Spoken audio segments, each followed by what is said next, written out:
ड्रामे की स्टार्टिंग में शी अपने काम से एक लग्जरी स्टोर में आती है। वहीं अचानक 5 साल बाद उसका सामना होता है अपने एक्स हस्बैंड चैन से। दोनों का डिवोर्स हो चुका है पर पास्ट अभी भी जिंदा है। चैन अब भी रिच है और लगता है कि जिंदगी में सेटल है, लेकिन शी बहुत बदली हुई है। ना गुस्सा है ना शिकायत, बस एक थोड़ी सी डिस्टेंस। स्टाफ चैन से कहता है कि जो सूट आपकी वाइफ ने चूज किया था वो रेडी है। चैन शी का सामान देखकर बोलता है कि मैं दोनों चीजों का पेमेंट कर देता हूँ। शी बोलती है कि जरूरत नहीं। चैन कहता है कितने सालों बाद भी तुम मुझसे नफरत करती हो। शी बोलती है कि नफरत का टाइम ही नहीं है और वो बाहर आ जाती है। चैन कहता है कि चलो मैं तुम्हें ड्रॉप कर देता हूँ। शी कहती है कि नहीं, मैं बस का वेट कर लूंगी। चैन कहता है कि बैठ भी जाओ ना, बस ड्रॉप ही तो कर रहा हूँ। शी कहती है कि ठीक है, पिंगियन कम्युनिटी छोड़ देना। चैन कहता है कि तुम वहाँ क्यों रहती हो, वो जगह तो खाली हो चुकी है और तुम अकेली लड़की। शी बोलती है कि वो पूरी बात बोल नहीं पाया पर मैं समझ गई। पिंगियन कम्युनिटी वही जगह है जहाँ पर मेरी मॉम ने सुसाइड किया था। फिर जब वो दिखाते हैं कि शी अपनी मॉम से बोलती है कि आप ये क्या कर रही हो। उसकी मॉम बोलती है कि मेरी तरह गलती मत करना, रिच आदमी से शादी इंसान को जला देती है। ऐसा कहकर वो कूद जाती है। शी बोलती है कि आज से 10 साल पहले मेरी मॉम ने मेरी शादी में आने से मना कर दिया था और कूद कर अपनी जान दे दी थी। तभी शाओशी चैन से बोलती है क्या तुम्हें कपड़े मिल गए। चैन कहता है कि हाँ मिल गए, रास्ते में शी मिल गई थी, बस मैं उसको ही ड्रॉप कर रहा हूँ। शाओशी बोलती है कि वो वापस आ गई, मेरे बिना ही मिलना जुलना हो रहा है। शी बोलती है कि मैं शाओशी को 10 सालों से जानती थी पर मैंने उसे कभी ऐसे बोलते हुए नहीं सुना था। वो हमेशा चुपचाप रहती थी और सिर्फ पेंटिंग में ही ध्यान देती थी। फिर जब वो दिखाते हैं कि शी उससे बोलती है कि रोना जरा बंद करो, वो सन सड़ने वाले लड़के को स्पोर्ट मिल गया है। शाओशी कहती है कि छोड़ो, हम उनके अगेंस्ट नहीं जीत सकते। शी बोलती है कि तुम्हारी 1 साल की मेहनत थी, तुम उस बेकार लड़के को कैसे दे सकती हो जो सीधा ड्राइंग भी नहीं बना सकता। फिर वो बेसबॉल बैट से सबके सामने उसका आर्टवर्क तोड़ देती है जिसके लिए उसे 3 दिन की सजा मिलती है। वो कहती है कि जिस लड़की को पहले कोई भी सीरियस नहीं लेता था, वक्त और सपोर्ट ने उसे इतना बदल दिया कि अब वो पहचान में भी नहीं आ रही है। तभी शी का घर आ जाता है। चैन कहता है कि ये टाई तुमने किसके लिए ली। शी बोलती है कि मेरे हस्बैंड के लिए। चैन कहता है कि सेम डिजाइन 5 साल पहले तुमने मुझे भी दी थी। तब शी बताती है कि उस टाइम मैं यहाँ से दूर जाकर काम स्टार्ट करना चाहती थी। अमेरिका जाकर मैंने रोड पर पेंटिंग बेचकर गुजारा किया। फिर एक दिन मेरी मुलाकात मिंग से हुई। मिंग कहता है क्या तुम चाइनीज हो, ये पेंटिंग बहुत फेमिलियर लग रही है, क्या तुमने ये पेंटिंग देखी है। शी सोचती है कि ये तो मेरी कोर्स टाइम की बनाई हुई पेंटिंग थी। बाद में पता चला कि उसने ये एक इंटरनेशनल एग्जीबिशन में देखी थी। उसे पहली नजर में ही ये पेंटिंग पसंद आ गई पर वो मुझे कभी ढूंढ नहीं पाया। इसके बाद वो बताती है कि मैं रोज काम के बाद उससे मिलने आ जाता। वो उससे कहता कि तुमने खाना नहीं खाया होगा इसलिए ये गरम गरम खाना खा लो। शी बोलती है कि हर बार मुझे वो चुपचाप कोने से देखता रहता था। उसके बर्थडे पर मैंने उसे ये पेंटिंग गिफ्ट की। हम आधा साल साथ रहे, उसने मेरा पास जाना और मुझे पता चला कि वो हेशी का सबसे अमीर आदमी है। मेरे बर्थडे पर उसने पूरा रेस्टोरेंट बुक किया और मुझे प्रपोज भी किया। वो कहता है कि मैं तुम्हें दर्द नहीं दूंगा, मुझ पर भरोसा रखो, मैं उससे बहुत ही अलग हूँ। शी बोलती है कि उस पर पिछले 1 साल की उसकी हर केयर मुझे याद आ गई। मुझे पता था कि वो चैन जैसा नहीं है। प्रेजेंट में चैन कहता है कि तुम्हें मेरे सामने स्ट्रॉन्ग बनने की जरूरत नहीं, मैं बस चाहता हूँ कि तुम ठीक रहो। शी बोलती है क्या तुम्हें लगता है कि नॉर्मल जिंदगी जीना और पैसों के लिए स्ट्रगल करना शर्म की बात होती है। चैन कहता है कि तुम पहले से बदल गई हो। शी कहती है कि हाँ, लोग भी यही कहते हैं। इसके बाद वो अपनी मॉम की फोटो से कहती है कि आज चैन से मिलना हो गया, गुस्सा मत होना, वो मुझे अब बुली नहीं कर सकता और ना ही मैं पहले जैसी बेवकूफ हूँ। फिर वो एल्बम में पुरानी फोटो देखने लगती है। तभी उसमें से एक फोटो को देखकर उसे पुराने मोमेंट याद आ जाते हैं। चैन के घर पर लोन लेने वाले आ गए थे। जो पंच उसके लिए थे वो मेरे फेस पर लग गए। मेरी मॉम ने कहा कि चैन से दूर रहो। कितनी बार बोला है कि उसका घर बिल्कुल गड़बड़ है, पर फिर चैन की मॉम जो लंगड़ा कर चलती थी मेरे पेरेंट के सामने घुटनों पर गिर गई, बार बार थैंक बोलती रही, जिससे मेरी मॉम का दिल पिघल गया। 10 साल तक हमारे टेबल पर चैन के लिए भी खाना लगता था। शी बोलती है कि बहुत ही अच्छी स्मेल आ रही है। उसकी मॉम कहती है कि रुको, ये तुम दोनों के लिए नए कपड़े हैं। फिर वो बताती है कि अगर कोई भी चैन की मॉम को परेशान करता तो मेरी मॉम सीधा उससे लड़ने लग जाती। धीरे धीरे वो दोनों बहनें जैसी हो गईं। पर किसी ने नहीं सोचा था कि वो बहन जो बोलते हुए खिंचाती थी मेरी मॉम के हस्बैंड के बेड पे पहुंच जाएगी। शीकी डैड कहते हैं कि डिवोर्स ले लो, मुझे सुलैन के अलावा कुछ नहीं चाहिए। तब शीकी मॉम को गुस्सा आ जाता है। वो चैन से कहती है कि मेरी बेटी को छोड़ दो, तुम सब लोग बुरे हो। तब शी अपनी मॉम को धक्का दे देती है और बोलती है कि चैन ने तो कुछ भी गलत नहीं किया, फिर आपने उसे क्यों मारा। प्रेजेंट में वो कहती है कि डिवोर्स के बाद मैंने उससे जुड़ी हुई हर चीज को जला दिया था, पर पता नहीं ये फोटो कैसे रह गई। तभी गेट पर चैन और शाशी आ जाते हैं। वो कहते हैं कि हम तुमसे मिलने आए हैं, हमने तुम्हें डिस्टर्ब तो नहीं किया ना। शी बोलती है कि मैं तुमको अंदर नहीं बुलाऊंगी, बोलो क्या काम है। शाशी कहती है कि मैं गिफ्ट लाई हूँ, ये स्किन केयर मुझे बहुत पसंद आया था, पहले हम किसको एक्सचेंज करते थे ना। फिर वो फोटो देखकर बोलती है कि तुम अभी भी कुछ नहीं भूली हो। शी कहती है कि नहीं, ये बस एक पुराना कागज है, और वो फोटो को डस्टबिन में फेंक देती है। शाशी कहती है कि मुझे पता है तुम अभी भी नाराज हो, अगर तुम दोनों साथ होते तो आज तुम्हारी एनिवर्सरी होती, पर उस वक्त मेरे पास भी कोई चॉइस नहीं थी, छोड़ो खाने पर चलते हैं। जिस पर शी भी उनके साथ चल देती है। शाशी चैन से कहती है कि सर्दियों में लिप बाम लगाया करो, पिछली बार तुमने मुझे बहुत जोर से किस किया था और मेरा ब्लड भी निकल आया था। चैन कहता है कि मैं गाड़ी चला रहा हूँ, शोर मत करो। शाशी कहती है कि ओ मैं तो भूल ही गई थी कि शी भी यही है, हम हमेशा ऐसा ही बिहेव करते हैं, तुम्हें बुरा तो नहीं लग रहा। शी बोलती है कि नहीं, मैं तो तुम दोनों को बेड पर लौटते हुए देख चुकी हूँ, अब इस छोटी बात से क्या फर्क पड़ेगा।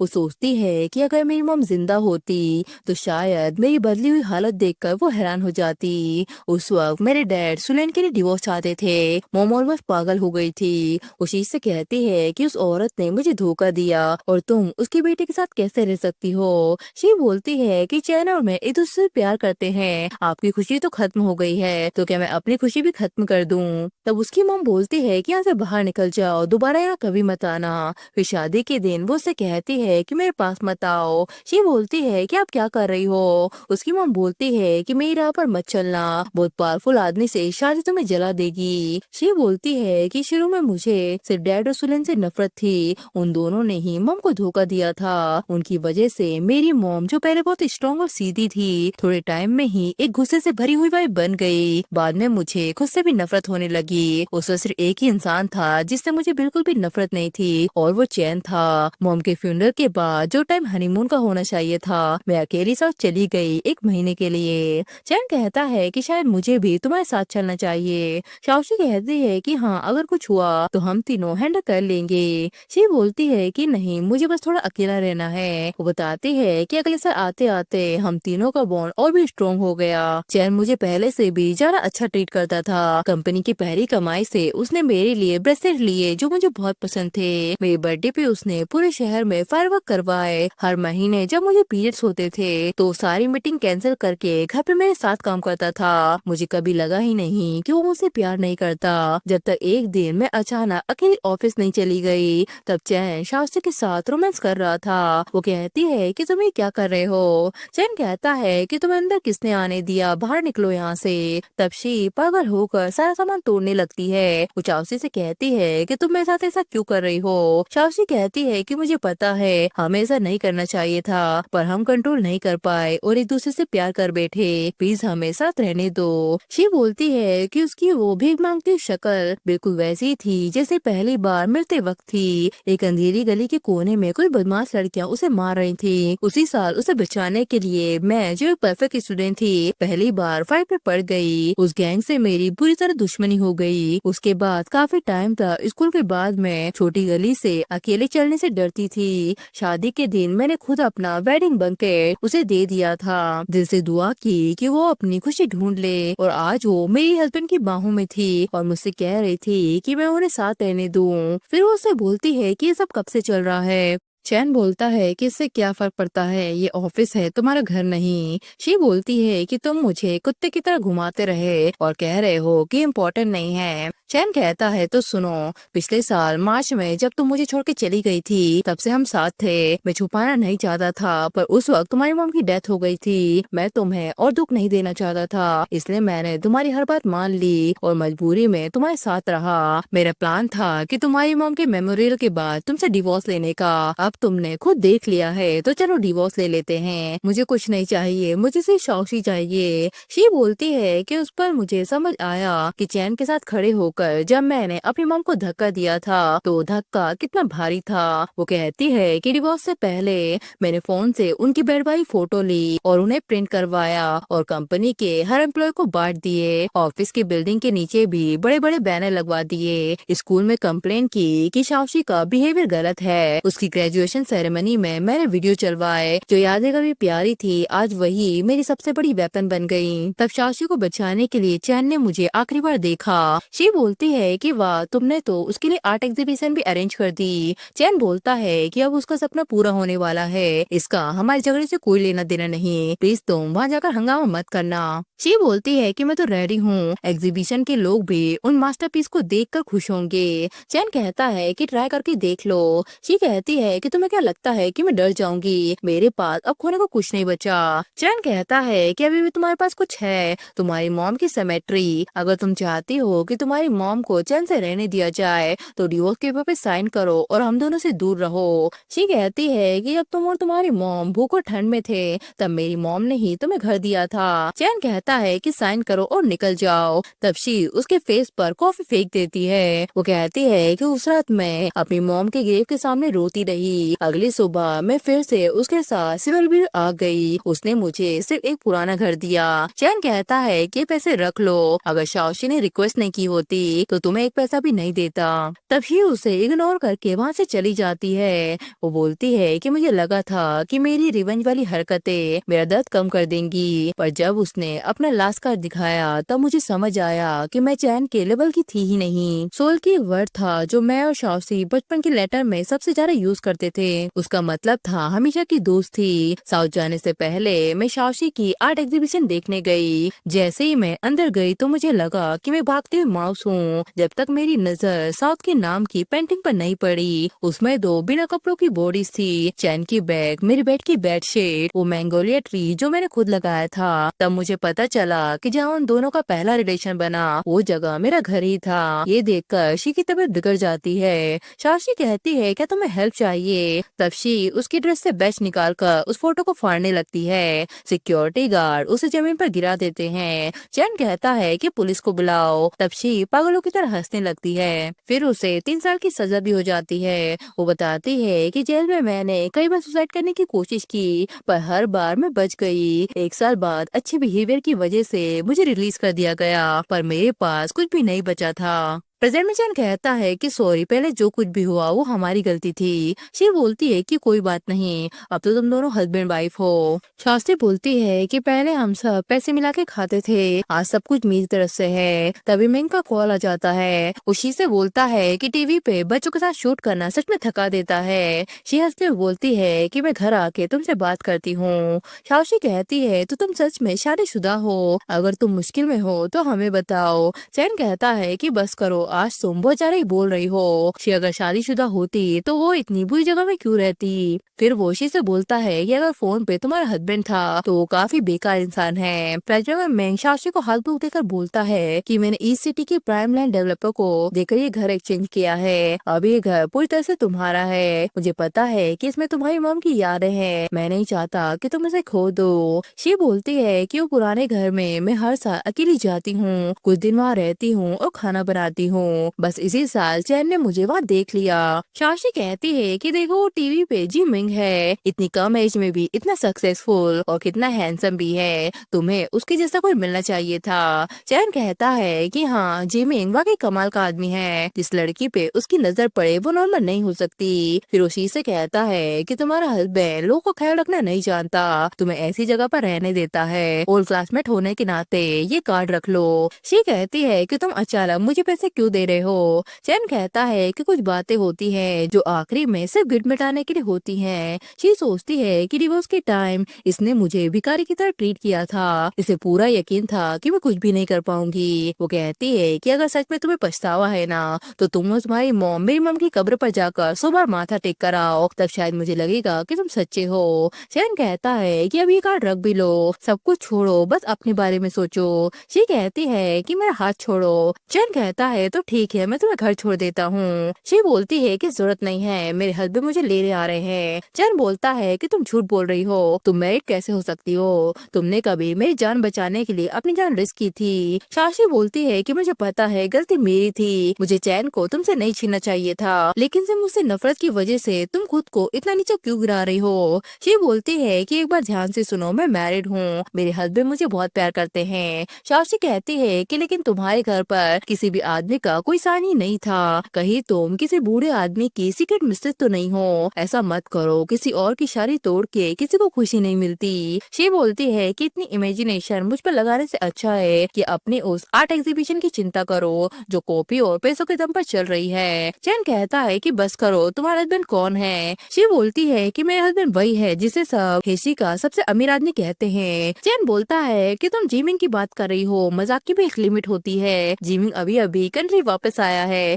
वो मैरिड कैसे हो सकता है? शाओशी कहती है कि जिमिंग अगर शादी करता तो अपने लेवल की लड़की से करता, तुम जैसी नॉर्मल इंसान से नहीं। चैन कहता है कि मान भी लो अगर वो तुम्हारा हस्बैंड है, फिर वो तुम्हें ऐसे पुराने घर में क्यों रहने देगा? तभी एक कार से एक बच्चा उतरता है और शी को मम्मी बोलने लगता है। चैन कहता है तो तुमने बिना शादी के बच्चा भी कर लिया।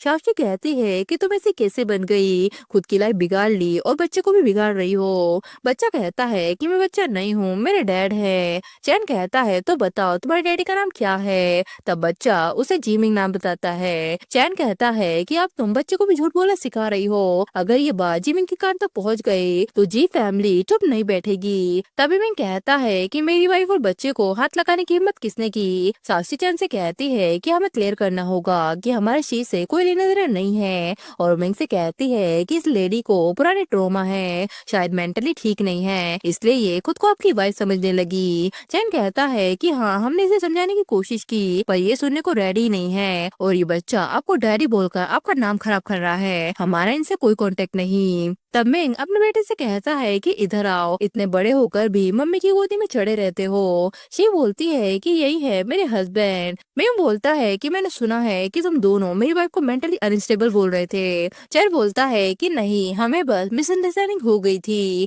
मिंग कहता है कि आज के बाद मेरी वाइफ और बेटे के बारे में कोई भी गलत बात सुनाई थी तो मैं बिल्कुल भी टॉलरेट नहीं करूंगा। इसके बाद शी कार में बैठकर चली जाती है। शाओशी चैन से कहती है कि सब तुम्हारी वजह से हुआ था, अगर तुम उसके पीछे पैसे देने नहीं भागते तो हम मिंग से टकराते ही नहीं। चैन कहता है कि अच्छा, सारी बातें टोंट में कौन मार रहा था, कौन दूसरों के बच्चों को पॉइंट करके ड्रामा कर रही थी? शाओशी कहती है कि मेरे सामने तुमने अपना कार्ड किसी और औरत को देना चाहा, क्या एक बार भी मेरे बारे में सोचा? तुम्हारी मॉम जब बीमार थी तब तो तुमने पैसे देने से मना कर दिया था, जब से शॉप से आए हो तो तुम्हारा ध्यान कहीं और ही है, जैसे ही पता चला कि वो शादीशुदा है तो तुम्हारे हाथ पैर घूम गए थे। चैन कहता है कि तुम खुद जिम्मेदार हो, वो तुम्हारी बेस्ट फ्रेंड थी और तुमने उसकी जगह छीन ली, पैसा, लग्जरी, सब कुछ तुमने एंजॉय किया, कभी उसकी लाइफ के बारे में सोचा? मैंने बस उसे थोड़ा पैसा दिया और तुम बर्दाश्त भी नहीं कर पा रही, कभी सोचा है कि जब उसे सच का पता चला होगा तो वो कितना टूट गई होगी? शाओशी कहती है कि अब इतने लॉयल बनने का ड्रामा क्यों कर रहे हो, पहले तुम ही थे जो मेरे पास आए थे, तुमने ही कहा था कि उसका प्रिंसेस एटीट्यूड तुमसे बर्दाश्त नहीं होता, तुमने ही बोला था कि मेरे साथ तुम सबसे ज्यादा रिलैक्स फील करते हो। चैन कहता है कि तुम इतनी गंदी सोच कैसे रख सकती हो? शाशी कहती है कि मैं गंदी हूँ, मैंने सब कुछ तुम्हारे लिए किया है, आशी मिसेस जी बन गई है तो अब तुम्हें रिग्रेट हो रहा है कि मैं तुम दोनों के बीच में आ रही हूँ। चैन कहता है कि अब तुम खुद घर जाओ, मैं शी को ढूंढने जा रहा हूँ। दोस्तों शी मिंग से बोलती है कि मैंने तुम्हारे लिए भी ये टाई ली है, अच्छी लग रही है ना, एकदम परफेक्ट। मिंग कहता है कि आज मैं तुम्हें नहलाता हूँ, कहीं कुछ गंदा टच तो नहीं हुआ, और वो उसे किस करने लगता है। सुबह सफाई करने वाली आंटी शी से बोलती है कि आपके गेट के बाहर बहुत सारे सिगरेट पड़े थे, नीचे के जय अंकल बोल रहे थे कि कुछ अजीब सी आवाजें आ रही थी, कहीं कोई चोर तो नहीं घुस गया? शी कहती है कि मैं खुद आकर चेक कर लूंगी। जब वो वहाँ आती है तो चैन उसे घर के आगे बैठकर सिगरेट पी रहा होता है। तब शाओशी उसे कहती है कि तुम घर कब आओगे, कब तक यहाँ ड्रामा करते रहोगे? वो तो अब मिस जी बन चुकी है, महलों में रहने वाली, अब यहाँ फेंक के दिखाने की जरूरत नहीं, अब मैं ही तुम्हारी असली वाइफ हूँ, जो प्रॉमिस तुमने किए थे क्या वो सब कुछ झूठे थे?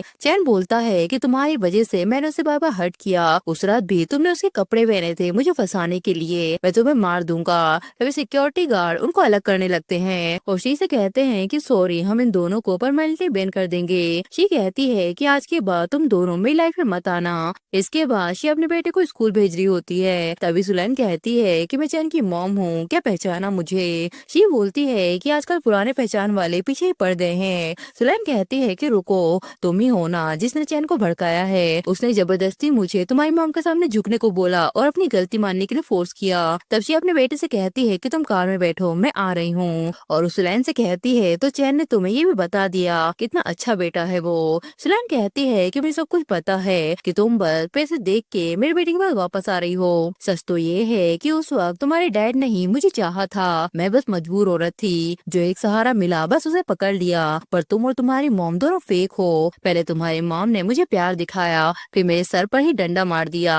उसकी मौत वो वही डिजर्व करती थी। सी सोचती है कि मुझे लगा था कि मैं पत्थर बन चुकी हूँ, पर इस औरत के गंदे शब्दों ने मेरा खून जला दिया है। वो उससे बोलती है कि जब तुम कम बोलती थी तभी ठीक लगती थी। अगर मेरे डैड जल्दी ना मरे होते तो आज तुम्हें ऐसे देखकर ही वो शायद दूसरी शादी कर लेते। और वो गार्ड से कहती है कि इसे मारो। सुलैन कहती है कि मैं कोर्ट में केस करूंगी। गार्ड कहता है कि केस करना है तो कार्ड पे नंबर है, हमारे लॉयर तुमसे डायरेक्ट बात करेगा। इसके बाद टीचर बुबू से कहते हैं कि तुम्हारी मॉम रास्ते में फंस गई है, थोड़ा वेट कर लो। तभी सुलैन उससे बोलती है कि तुम्हारी मॉम ने मुझे भेजा है तुम्हें कहीं ले जाने के लिए। बुबू कहता है कि नहीं, मैं मॉम का वेट करूंगा। तब वो लोग उसे जबरदस्ती उठा के ले जाते हैं। तब बुबू वॉच से अपनी मॉम को लोकेशन भेज देता है। वही दूसरी तरफ शी की गाड़ी खराब हो जाती है। तभी टीचर उसे बोलती है कि बुबू मिसिंग हो गया है। उसी वक्त शी को बुबू की लोकेशन मिल जाती है और उमेन की कार में बैठकर उसी जगह पर जाने लगती है। दूसरा सुलैन बुबू को शी की मॉम के टोंग के पास ले आती है। वो बुबू से कहती है कि आओ और अपनी ग्रैंडमा को झुक के नमस्ते करो। बुबू कहता है कि मैं तुम्हारे कहने से नहीं करूंगा। सुलैन कहती है कि तुम बिल्कुल बदमाश हो, बिल्कुल अपनी माँ जैसे।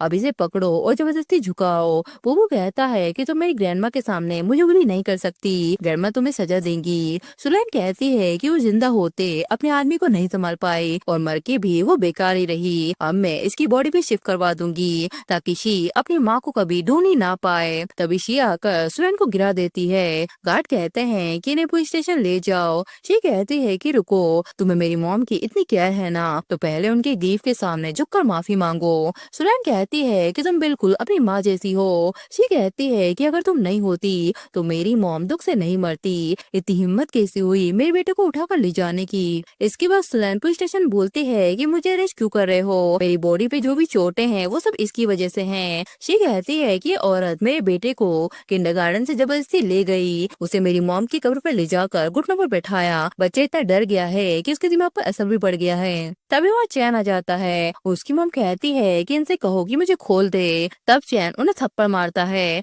और कहता है कि पहले तुम्हारा और अंकल का जो रिश्ता था मैंने उसे इग्नोर किया। शी की मॉम तुम्हारी वजह से मर गए तब भी मैंने सह लिया और अब तुम शी के बेटे को उठा लाई। सेक्रेटरी कहता है कि ये मैटर हम हल्के में नहीं लेंगे। मिस्टर जी का ऑर्डर है कि मैडम यंग मास्टर की सेफ्टी को जो भी हर्ट करेगा वो शी में खुलेआम नहीं घूमेगा। उसकी मॉम कहती है तो तुम मुझे धमका रहे हो। सेक्रेटरी कहता है कि मैं आपको इंट्रोड्यूस करवा देता हूँ कि ये मिस्टर जी की वाइफ हैं जो हेशी के सबसे अमीर आदमी हैं। उसकी मॉम बोलती है कि जिस औरत से मेरा बेटा खेल खेल के बोर हो गया था वो अमीर आदमी की वाइफ कैसे हो सकती है। चैन कहता है कि चुप रहो। फिर वो ऑफिसर से कहता है कि मेरी मॉम को कितनी सजा हो सकती है। पुलिस कहती है कि ये तो कोर्ट ही डिसाइड करेगा। तभी वहाँ शाशी भी आ जाती है। चैन की मॉम उससे कहती है कि चैन अब मुझे माँ नहीं मानता। शाशी कहती है कि ऐसा कैसे हो सकता है, आप चैन की मॉम है और मेरे बच्चे की ग्रैंडमा भी। उसकी मॉम कहती है तो मतलब तुम प्रेग्नेंट हो। शाशी कहती है कि हाँ, आज ही सुबह मुझे पता चला। तब उसकी मॉम चिल्लाते हुए चैन से कहती है कि तुमने सुना?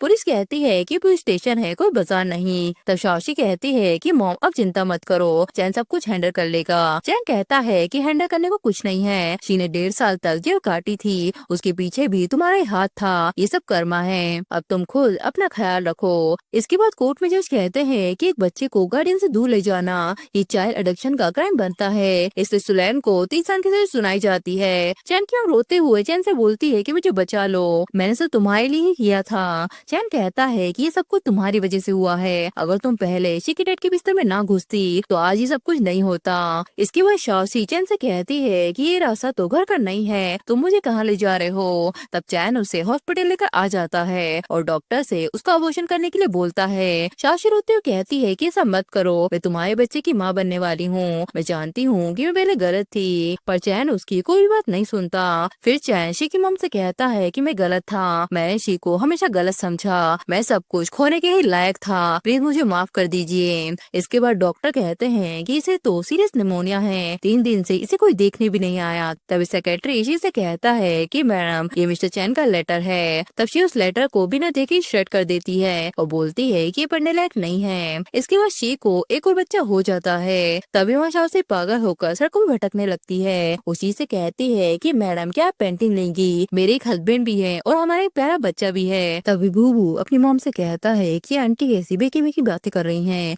क्या आप इनको जानती हो? शी कहती है कि नहीं, मैं इसे नहीं जानती और वो जी से कहती है कि थैंक यू मुझे सिखाने के लिए कि असली प्यार क्या होता है। विंग कहता है कि तुम ये डिजर्व करती हो और इसी के साथ ये ड्रामा भी यही खत्म हो जाता है।